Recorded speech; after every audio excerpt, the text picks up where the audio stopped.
Hello, this is Mark Wildman of Wildman Athletica, and today we are going to talk about two-hand heavy club order of operation.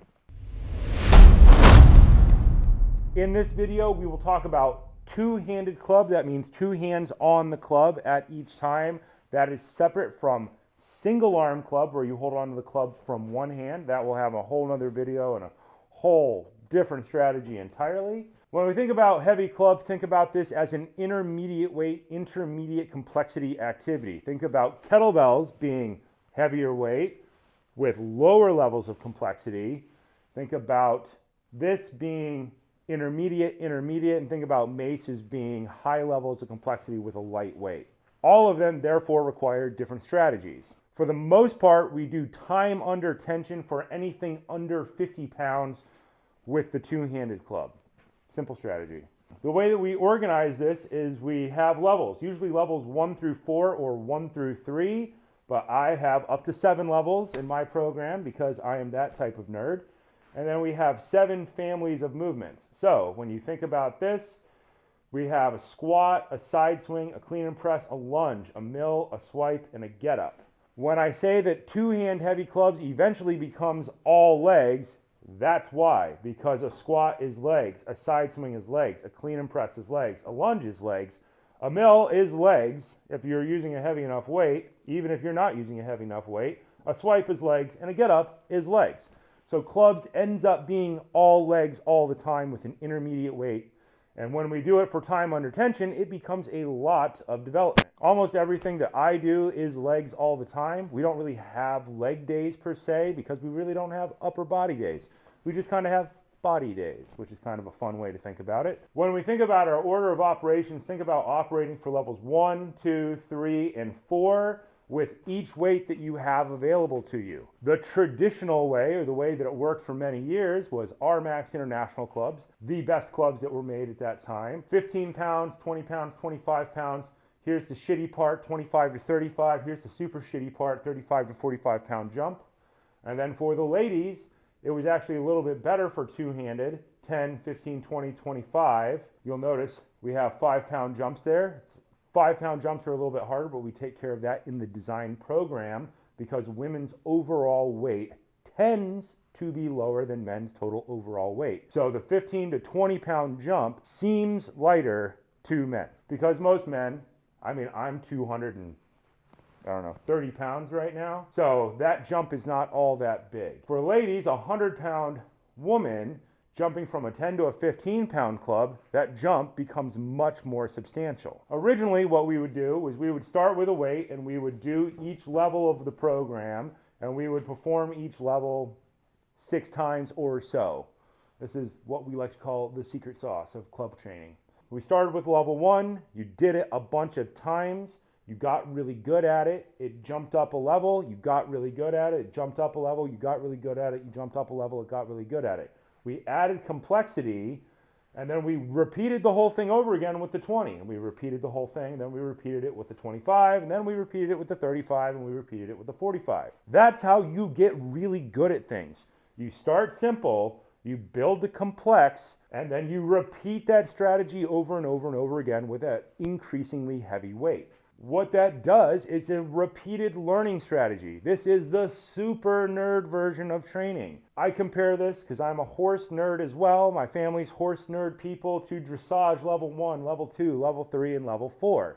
You add complexity and you kind of then repeat it. You get a new horse or you get a new saddle, or you train another horse and you repeat the cycle over again. Either the rider gets good or the horse gets good. Usually the goal is for the rider to keep repeating these levels over and over and over again on different horses until they know it so well that it's ingrained in them and they absolutely can't possibly forget it. That is what we are doing with our two-handed club order of operation.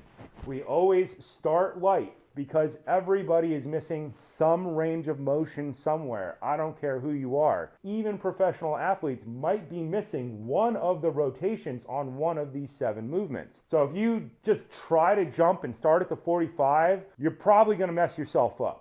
It's way better to start at the bottom and repeat the learning strategy over and over and over again. You start with a 15 and you muscle through it and you kind of learn it. You go to level 2, it jumps up in complexity, and something about the way you move changes. Something about the way you stop something changes. You're creating power in a different way.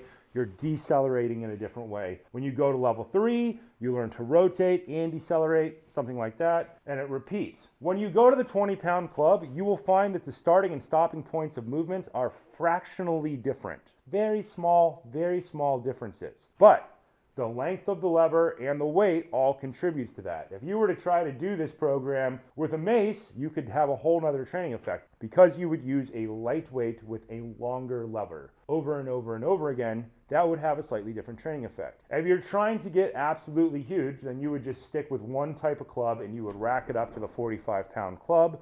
And for most men, that will just straight up add muscle mass because there's no way out. It's all muscles all the time. Think about this as a super duper hard gainer program. A hard gainer program in barbell is, back squats, deadlift, and overhead press. Think about this as that, only repeating in a different way. It's the same kind of strategy.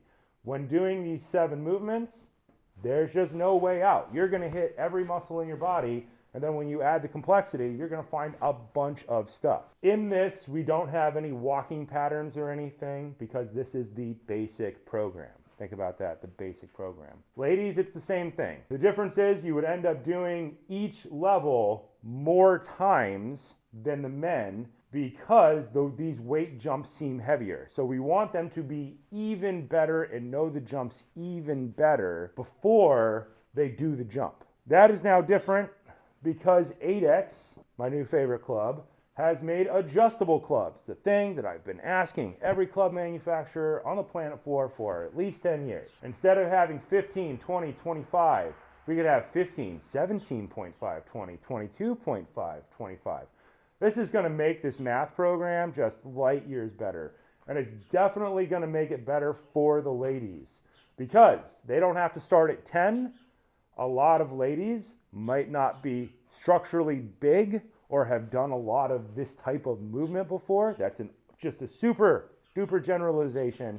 There are CrossFit chicks who can just start at 25. But for the most part, ballerinas don't have upper body joint integrity in the same way that they have lower body joint integrity. Ballerinas have the most ridiculous lower body joint integrity I've ever seen and alignment. So we have to mimic that then with the upper body. If we tried to start slighter of frame woman with a really heavy club and jump weights the same way we do with men, we would hurt them. That is not a trainer's job. That is nobody's job. The job is to not get hurt at all. Being hurt takes away time and energy from training. It slows your progression down. So now with the 8X, we'll have 7.5, 8.25, 10, 11.25, 12.5, 13.75, 15. This is going to make this just incredible. This is going to make this math essentially perfect. This program will become essentially perfect. This order of operation idea of 7 families, increasing levels of complexity with alternating weights, will then hold for years. Literally, this becomes a multi-year program for men and women. Men will have the 8X up to 50 pounds with the add-on kit. Women will have it up to 52. I always say women end up stronger because they have more available weights to them. Our max female coaches used to, easily do the 35. Hopefully 8X will then meet the need and make us even heavier add-on kits to take it up to 70 pounds, which would be truly joyous. Truly joyous. For the most part, we run these programs as time under tension. Some people are trying to treat heavy clubs as pure strength training. You can totally do that. You'll see guys, and there is Great Lakes Jira is now making 55, 70, I think an 85 and 100-pound club. Those are huge jumps with very, very heavy weights. If you try to do this order of operation with those clubs, it might kill you. You probably rip something in half in your spine or something because a jump between even a 50 and a 60-pound club is super heavy. So all of this obviously has addendums and caveats, but think about order of operation, Start with 7 families of movements, move from simple to complex, start with a lightweight, move to a heavyweight, do it for time under tension. The time under tension is the key here. We want it to be light in the beginning. If you try to just start with a heavy club and just do sets of 3, you're probably going to rip your shoulder out of the socket or your spine out of the socket or something. Heavy clubs are intermediate complex movements, but they're still complex compared to anything you will find in the gym. Anything. There's nothing in the gym that approaches level 1 of complexity. There's no med ball workout that does what a light heavy club workout does. They are just different things. It always comes down to the lever. The club is a lever, so the lightweight is not necessarily a lightweight. It's only a lightweight if you keep it in perfect alignment, and every time it moves out of vertical, it gains or loses essentially force on the body, essentially weight or load on the body by changing position. So if you were just to do balanced squats with a 15, that would seem relatively light. No, don't come. Please come over here. Come on. Just doing a balanced squat with a 15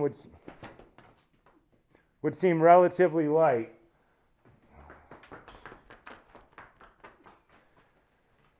But the second you start adding complexity to it and you make them pull over squats or pull over squat presses or pull over press squats, that 15-pound club becomes much, much different. If you want to just do pure mad weight, barbell is the key. If you want to move better athletically, heavy club has no parallel. There's just nothing else that can touch it.